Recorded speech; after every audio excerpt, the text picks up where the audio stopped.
And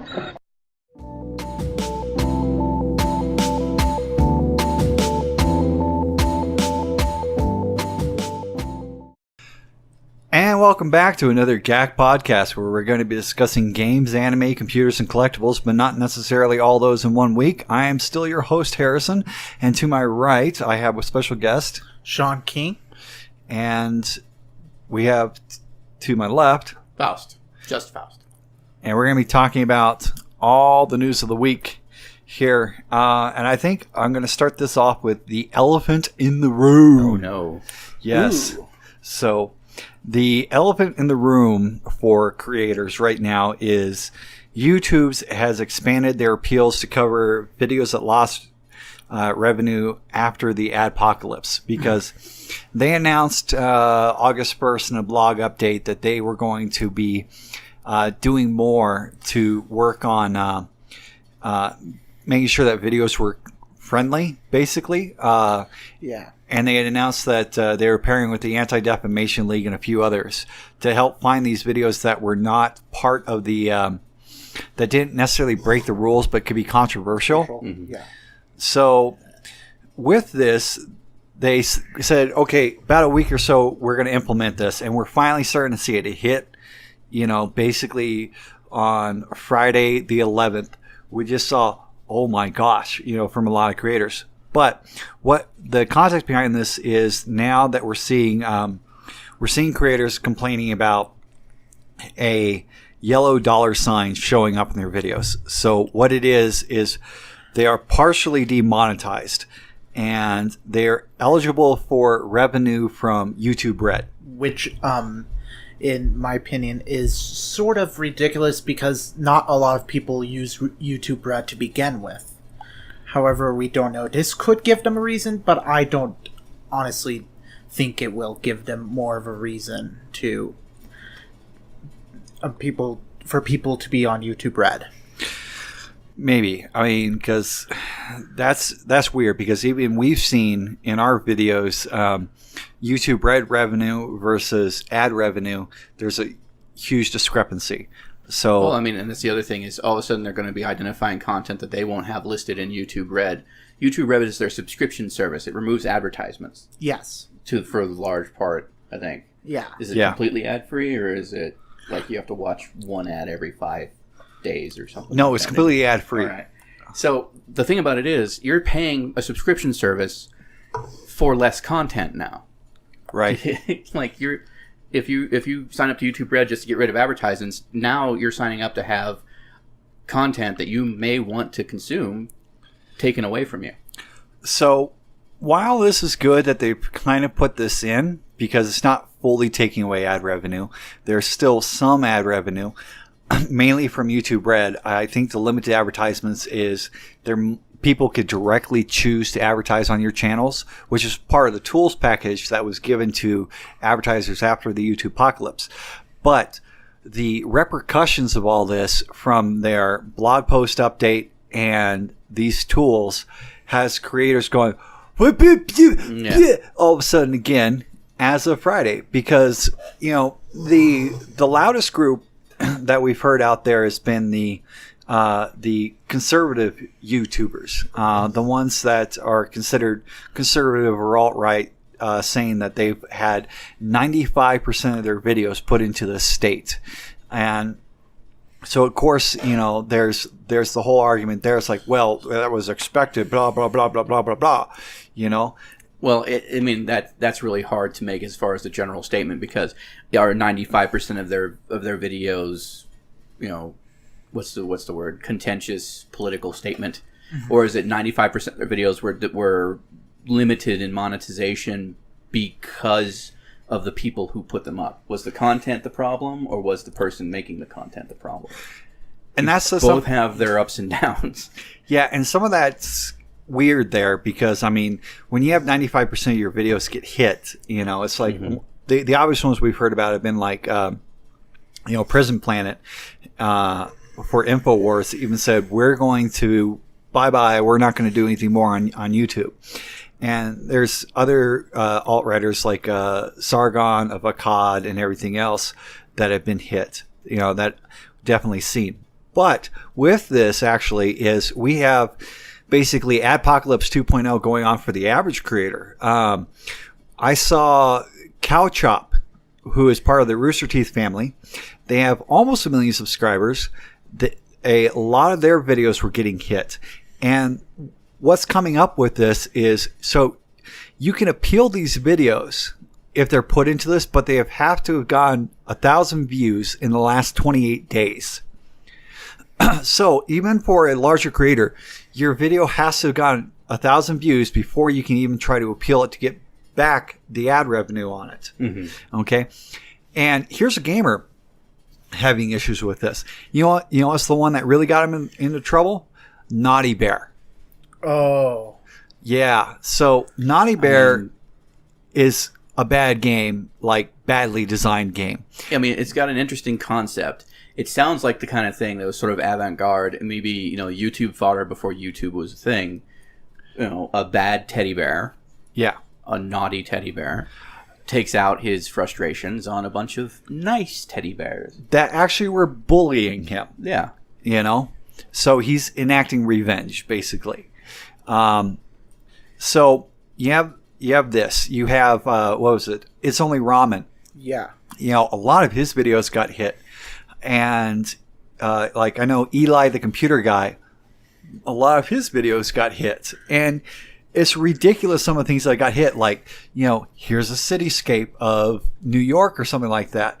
And it's just like, what? Yeah, that got hit? Yeah, that got hit. Or people that when 95% of their videos are getting hit, there's stuff in there such as, thank you for all of our subscribers. We've hit like 100,000 and everything like this. And this is all a sunshine and rainbows type video.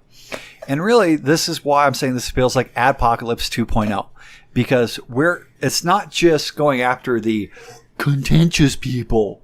No, it's having effects across the board. Gamers getting hit again. They got hit bad with the last apocalypse with Call of Duty and everything like that. We have other people getting hit, such as like Zombies Go Boom, where they basically are beating up on zombie dummies with like, this is how you take out zombies, with like a machete or some artificial weapon or something like this, because it's violence, and so it's not ad friendly. So this is something that a lot of creators, and I think even viewers and public need to be aware of, because we're not necessarily just hitting the people that are, potentially contentious or political. We're hitting your everyday creators. So if you start seeing creators you like going away, it may be because of this limited ad revenue source from YouTube Red. Well, even going back to the major thing that, when you contest it, the video itself needs to have 1,000 views within the last 28 days. Yes. I mean, we're still a fledgling account, even though we've been around for almost over a year. Yes. We're still starting out. We still don't have a lot of subscribers. Of the videos that I scanned on our main channel, Jenny Fedora Productions, there is maybe one video that stands a chance of getting 1,000 views based upon current trends in the lifetime of the channel. Most of our videos on our channel don't even average anywhere near 100. I mean, I would love to see something in the realm of thousands on that channel. On our review side, there's about arguably 8 or 9 videos that have already broken 1,000 in the lifetime that they've been on YouTube. Yeah. There are some that are actually reaching almost 10,000 views. And, for a very established YouTuber, somebody with millions of subscribers, or, somebody who gets an extremely popular video out there, 10,000 views is pocket change. It's a pithy amount. It's, but we're sitting here going, wow, that video got that much response. Yeah. And, that's what's guiding our channel. And that's in the lifetime of our channel. So for a video to all of a sudden, one of our videos to get dinged is basically saying that video's gone. We cannot monetize it. We'll make nothing off of it because we don't even have the chance of getting the views we need to appeal that decision. Yeah. And that's something for even like smaller creators, like people starting out, this is going to be very hard because a lot, it's like, this is just one more thing to add to the dog pile. Yes. Because for smaller creators, it's like like Jenny Fedora Productions, we have the review side. That's channels not in restricted mode. Of course, it's basically all sunshine and rainbows. We're talking about tech. We have unboxings. We have reviews of video games. We have this podcast here.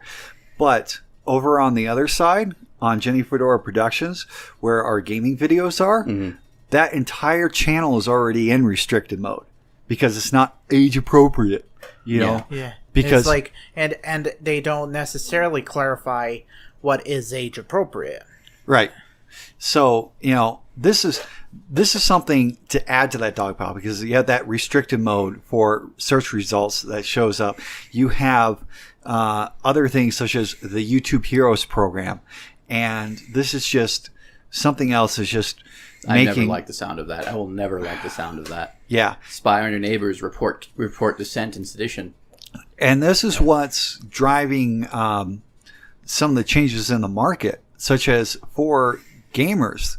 They're not necessarily putting up as many videos on YouTube anymore. There's smaller ones that are going over to Twitch because they can stream. And that's why you see a lot of the gamers going to streaming, or they're streaming more on YouTube because they're not getting hit. When they're live streaming. No, I mean, if they on Twitch, if you pull even a reasonable amount of an audience, you become a partner. Yeah. All of a sudden, you get even more chances to monetize. Yes. And it's not like a what used to be a hitbox contract where you were required to air advertisements or something like that. Twitch made it so that the user decides if they view advertisements, not the streamer. Yeah.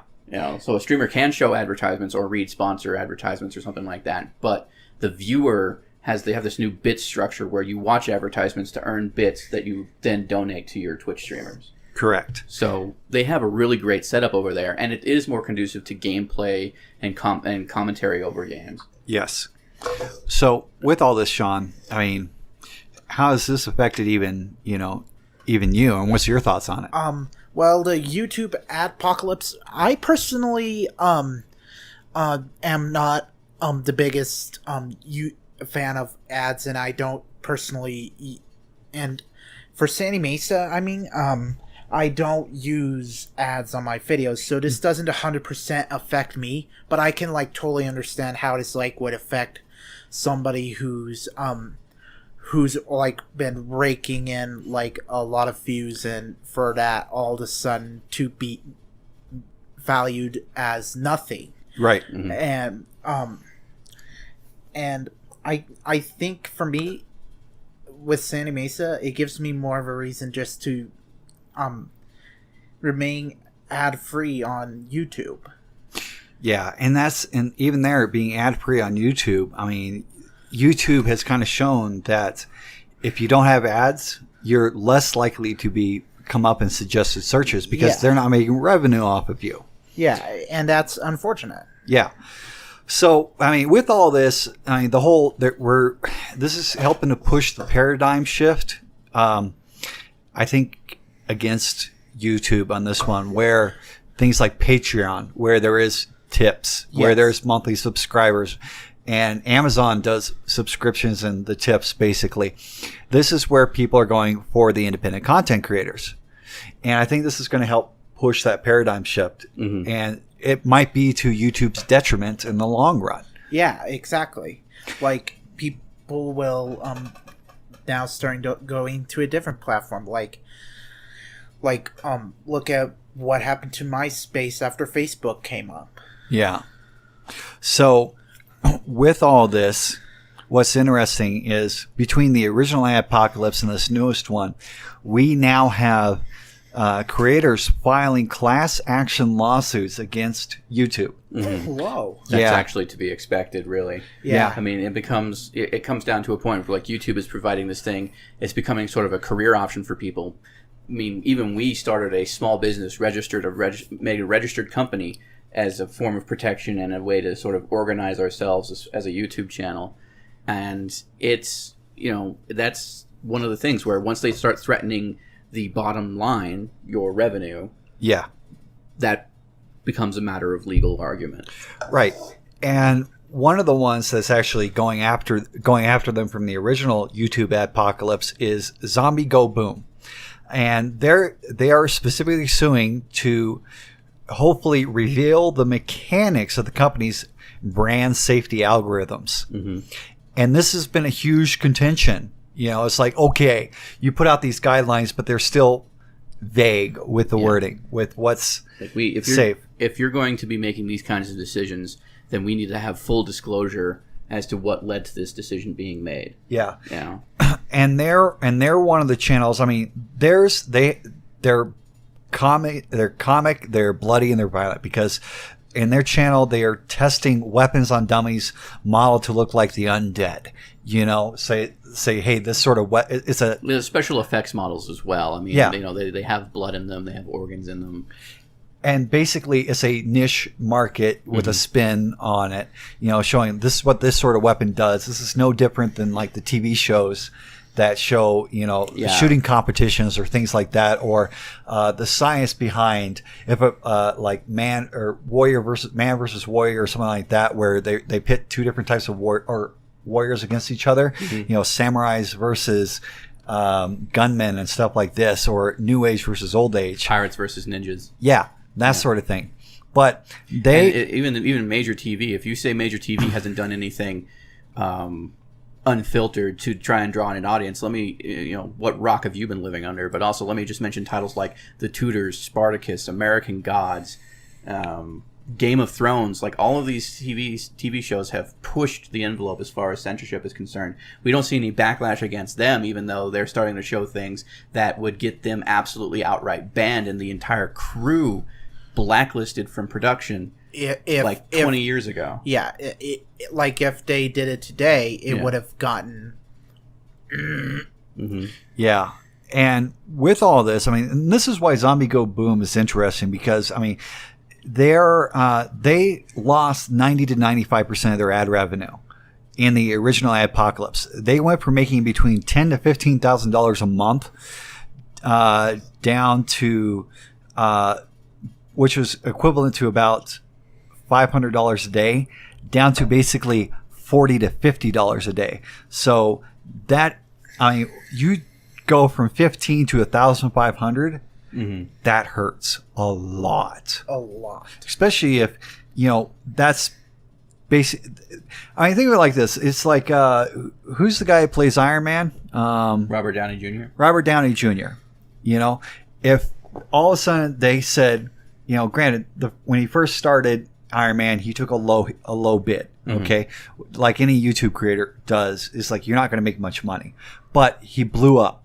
And so he now gets a ridiculous amount of money. Now, if all of a sudden the movie studios come in and go, oh, by the way, we're changing the dynamics of how much we're going to be using, like Iron Man, he's not going to be that good. We're not going to use him as much, or you said something that we don't agree with. Next movie that Iron Man's in, you're going to make just as much as when you started, $350,000 instead of millions of dollars. I mean, that's essentially what's going on here. Is the movie like, you said something we didn't like, so we're going to punish you. And therefore you're not. So therefore, if you're going to say what you want to say, that's a consequence all of a sudden. You're all of a sudden, it's like, well, you can say what you want to say, but it's going to absolutely bankrupt you. So, I mean, that's the scary thing with all this YouTube stuff lately for creators. But, YouTube's such a big thing. One of the other markets let's go look at that's huge is Steam. Okay. Steam now has 67 million monthly users. Wow. So we're talking not daily or anything like that. We're not talking about the amount of people that use the platform. But uniquely, over the course of a month, 67 million people log into Steam. To utilize the service, to play video games, to chat with their friends. That whole sideline community thing that they pretend that they're actually paying attention to. And, so they have, I think, at peaks at times, 14 million concurrent users each day, at times. So to be able to have 67 million monthly active users is insane. That's not the amount of people that actually own Steam games or anything like this, but this is a juggernaut of a service at this point. I mean, you use Steam, don't you, Sean? I use it for Source Filmmaker. Yeah. So, I mean, this is just, it's all over the board. Whether you're making films, playing video games, or watching movies, they just do everything. Software, games, everything now. So it's just... Though they might lose a little bit of numbers because lately they came out with... first they said, we're releasing a new video game, and everybody got excited. And then they said, it's a Dota card game. Which was a resounding 67 million people going, boo! Well, I don't think that Valve's going to care anyways. I mean, because the 67 million is past the number 3. And they can't count 3.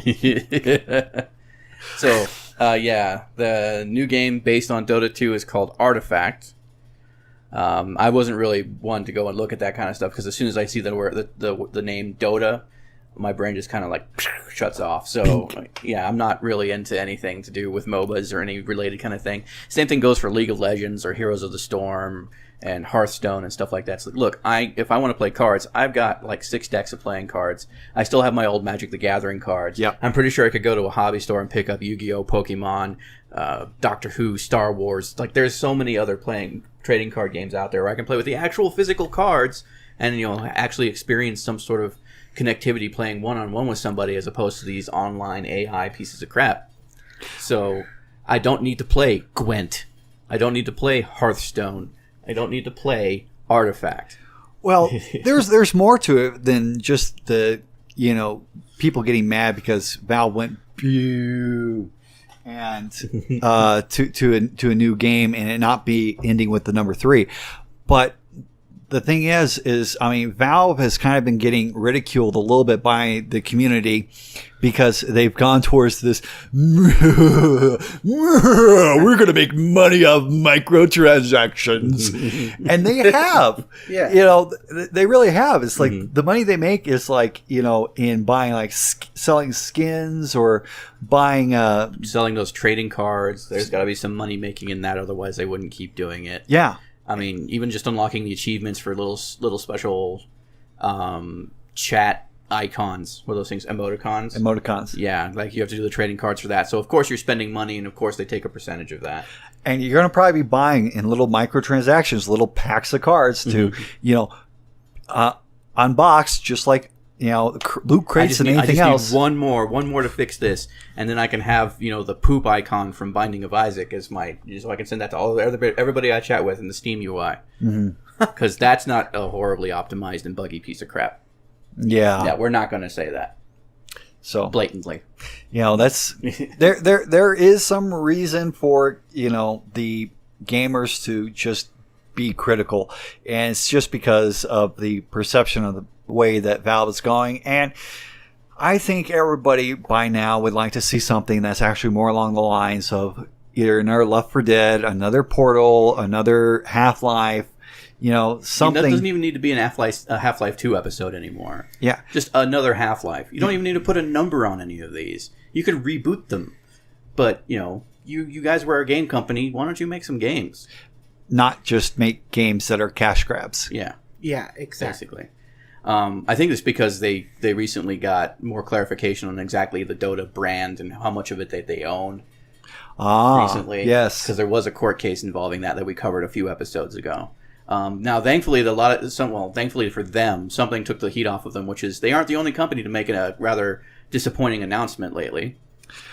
Really? Yeah, Gearbox announced a new game. Gearbox. They announced a new game.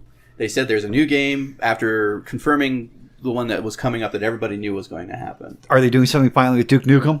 No. Oh. Well, they released the 25th anniversary of like a update and a report of the original Duke Nukem 3D. Boo. With like new lines from John St. John and an entirely new episode made by the original mappers. I mean, it was a lot of cool stuff. If you're looking to get into Duke Nukem 3D, that's where you probably want to start. But Borderlands is their major IP for me. I like Borderlands. I think Gearbox is doing a really great job with that. I know that they're working on it. It's been confirmed. So when they say we're coming out with a new game, being all cheeky and coy, almost everybody at all went, new Borderlands? Is that really going to drop? You guys say you were working on it, and we didn't hear anything else except for that tech demo that was not technically Borderlands at all. And they say no. Instead, it's going to be a 1v1 player deathmatch arena. What? Yeah. What? Yeah. What? So that got a resounding however many millions out there going, boo! Overwatch already has one-on-one deathmatch arenas. You know, they're adding that in. every other game, like Quake, has 1v1 arenas and everything like that. No. So Overwatch is what they're doing is they're adding in free-for-all deathmatch, not 1v1. 1v1's already been there. Yeah. But instead of team-based deathmatch, we're just now going to have the chaos of 12 people all shooting at each other with, you know, you stab everybody in the back. There's, you know, it's like, Reinhardt's going to get nailed so fast. They're going to be like, oh, crap, Reinhardt. So No mercy. Yeah. Here's the note from the game's website for Gearbox's statement release. Project 1v1 is the code name for Gearbox's top secret in development competitive first person shooter that combines the action of fast paced 1v1 first person combat with the metagame strategy of a collectible card game. What? What? Who is card games blowing to get this many games released?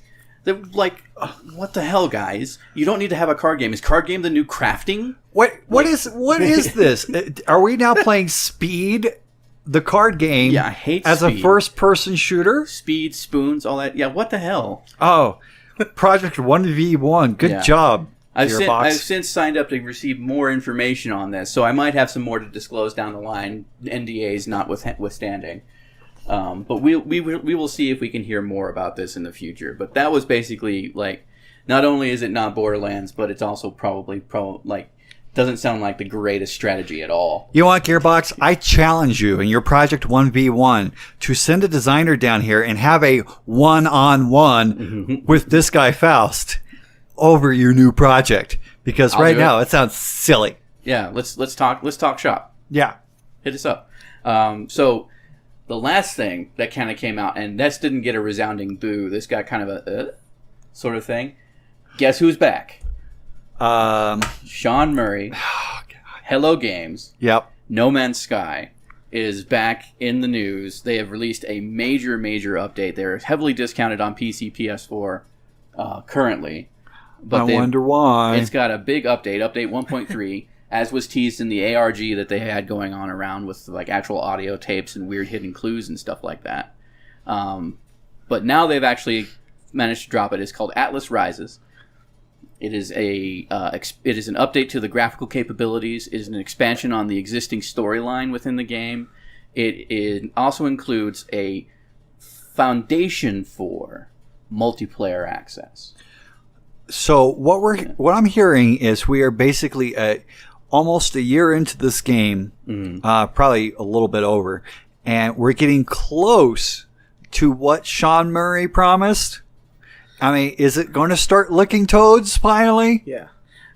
Like, personally, in my opinion, if he wanted to, like, wait until, like, the actual game comes out once he's given everything that's promised, maybe he could have made, like, when he released it originally, like, made it, like, some sort of alpha or beta, like Hello Neighbor did. Yeah. But that's just my opinion. Well, this is certainly what it seems to be going along with. In my view, what happened with Hello Games is they got all that controversy that most indie games have to deal with in early access out of the way. And they did release an early access game and charge retail for it, which takes some balls. Yeah. That takes balls. But they got the game out there and dealt with the initial backlash and kept quiet because it seemed like everything they said was always going to get them just into more and more trouble. And so they went quiet. They went dark. They released a couple of updates to like fix a lot of bugs and make the game more stable. And now this is the big add-on update that they say they're going to continue to provide free updates for this game. Well, let's hope so. Let's hope so, yeah. So essentially this game, while not really clarified for sure and made an official statement from the game developer Hello Games, I'd view this game as still in beta or early access. It's still a game that has some potential to be something interesting and engaging to play. I've actually reinstalled it after mention of the changes that they have made here, adding in portals, more ships to buy, better freighters, better graphical capability, balancing in the combat. There's mention of something that might mean that they're either moving towards or have actually implemented surface planet ship combat.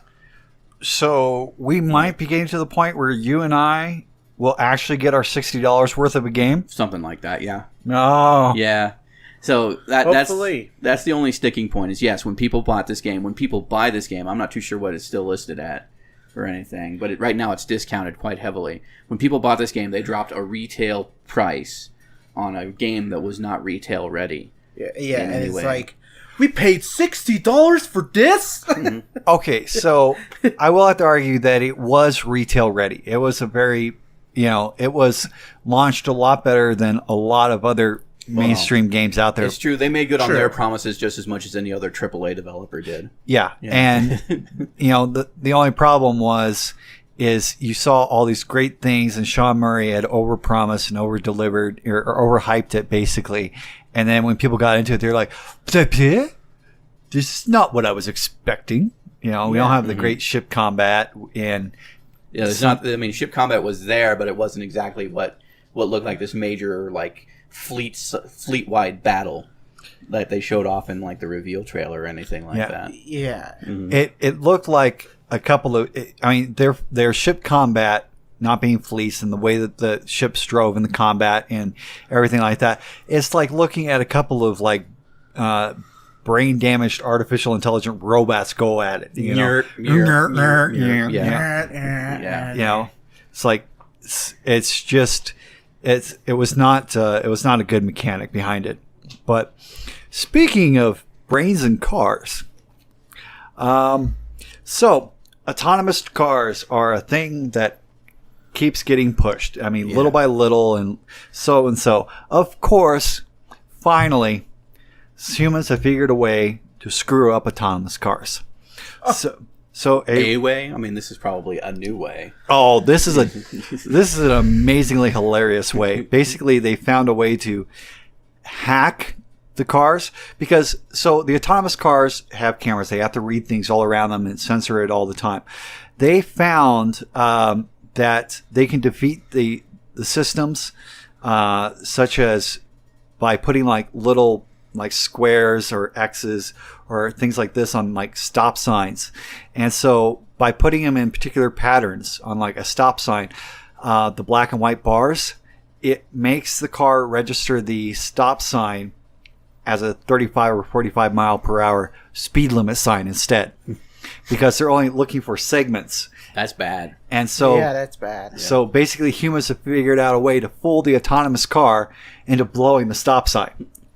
Not just blowing the stop sign, but in some cases, if this is a stop sign in like a residential area and it gets a signal to go 45 miles an hour, that means that the car accelerates through the stop sign. Yeah. Like it speeds up. Like I'm going to run this stop sign. Like yeah, exactly. Yeah. Or they found things such as like taking like the yellow signs that say, hey, there's a turn in the road coming up here, and taking the black arrow and painting it white, like spray painting over it, throws it off. So the car's just going to keep going straight, or it's not going to decelerate for the hard 90 turn coming up. So this is sort of a kind of a visual code injection sort of thing, or it's exploiting the scripts that are available within the car, in that the car kind of trusts that the signs on the road are reliable. Yes. Yeah. So this isn't exactly hacking, like they've got a laptop there just ticking away on the keyboard, trying to break into the vehicle's computer and make it do something bad. This is actually just affecting how the computer in the car interprets the environment around it. Yeah. And they even show putting like words like above the stop, on a stop sign and below it. And it's messing with it totally. So, this means that there's going to be, we're never going to have autonomous cars in New Mexico. That's just how it is, because we love to slap our Heisenberg stickers on any gosh darn sign out there. Yeah, it's everywhere. Yeah, I'm sure it's gonna have a hard time like with some of the roads out here. Yeah. Or, in areas where there's a lot more gun nuts where, I know when I was in the Midwest, in those country areas, those signs became shooting targets. Yeah, I've seen so many shot up signs. Yep. Especially like the hit with the buckshot or the deer shot. Yep. Like, oh man. So that's just going to absolutely destroy the signs. Well, did you lose your Surface? Yes, I lost my Surface. Thank you for pointing that out. What was our time at? About our time was at. See, I started this at 18 minutes. You can do the math while I switch to the next story. Okay. So the big one that I got excited about hearing was it is actually confirmed by Studio Ghibli. Hayao Myazaki is out of retirement. He is working on a new feature-length film. It was originally a short, but once he actually saw what was coming out, he decided to officially come out of retirement and actually expand it into a feature-length film. Oh wow! It's something to do with a caterpillar. I am not a caterpillar. Yeah, I'm not too up on the details there, remaining as usual pretty tight-lipped about what exactly is going on. So we'll see some more developer information or studio information coming out as it gets closer and closer to a completed project that Miyazaki is satisfied with. Is this going to be based off the new children's book, Pepe and Pete? I do not think so. Okay. Yeah. That's the one thing that I would confirm if I had my Surface is the actual title. The actual title of Yeah. it? Did he actually put a title on it? There is a title on it. Or there's a title on the short. Now, this might change. Like, all of this stuff is subject to change. But the big piece of information is Miyazaki is out. He is working on Boro the Caterpillar, expanding that into a feature-length film. It should be released around the time that he is 80 years old. By the 2020 Tokyo Olympics. Yeah. So, wow. Yeah. Scheduled for a 2021 release, it's currently scheduled for a 2021 release. He hoped to finish it by the 2020 Olympics. So it's exciting, especially in the realm of anime, even though Miyazaki himself is on quote as saying that anime was a mistake. But that, for him to continue to keep doing what he does and tell the stories that he does, this man is a master of his craft. Call it anime, call it animation, whatever you want to call it. And to have him continue putting in the effort all the way up, even past retirement age is amazing. We need to find somebody to replace Miyazaki because, he's going to end up passing away and then people are going to grasp at the next thing. You might as well start looking for it now, Yeah, exactly. Well, what do you want to do? Like have him put out like golden tickets in every DVD release and go to, Magical Studio Ghibli Studios and take some whirlwind Willy Wonka kind of tour of it, and then he just picks the next Miyazaki at the very end. I'm fine with that. That would be cool. That'd be pretty epic. Yeah. I'd be buying up DVDs just to get the golden ticket for sure. Oh boy. Yeah. So that's golden. Yeah, that would be an interesting way to determine your successor. Yeah. So that seems kind of Miyazaki-ish. Mm-hmm. So do you have anything, Sean? That you want to talk about on this or any other topic? On this, no, but I did hear yesterday that that Nintendo is getting sued over its Switch's design, especially with its removable Joy-Con. No. Say it ain't so. I'm not surprised, really. Yeah. People have been targeting Nintendo for lawsuits from the beginning, like when Universal sued Nintendo over Donkey Kong. Really? Yeah, they've been extremely protective of the Kong thing. And yeah, did sue over Donkey Kong, but I think that it actually was ruled in Nintendo's favor. Yeah. In fact. Yeah. Back in the day. And personally, in my opinion, I looked at looking at the picture of the WikiPad. It doesn't look remotely as similar. It's just putting your tablet in some video game controller thing. It is a pretty weak argument. So yeah. The plaintiff, the people who are making the accusation, are saying that the Joy-Con / Switch design is too close to their own design. Yeah. To be a coincidence, and so they're going to the court. It's the whole Vanilla Ice versus Queen thing all over again, where it's it's just too close to the original to really like they're saying, well, they stole our design or stole our idea. Well, Never mind proving that they actually had access or the capability of stealing it in the first place. This is almost this is where people confuse patent trolls because I mean, exactly. they have a legitimate point, but of course because Nintendo is being successful right now with theirs, even though they have a patent on something that's very similar, and big companies have been nefarious in the past with hijacking things like that, but they look like the bad guy because they're suing Nintendo, and oh my gosh, all the Nintendo fanboys are going to come out and be like, "Oh no, they can't!" It's the Nintendo fandom is quite vicious. Yeah, exactly. When you threaten to take away their Mario Karts and Mario parties, and and Zelda and Well, because they're actually moving in the suit. Not just to get financial reparations, but to halt production of the Nintendo Switch. Yeah. That always ends up being how the suit ends up going. Most likely what's going to end up happening is because of it is they're going to get reparations, and let's say that they are found that the judges deem their favor, then it's going to probably be the compromise of settled out of court or something where they get a percentage of each Joy-Con that's sold.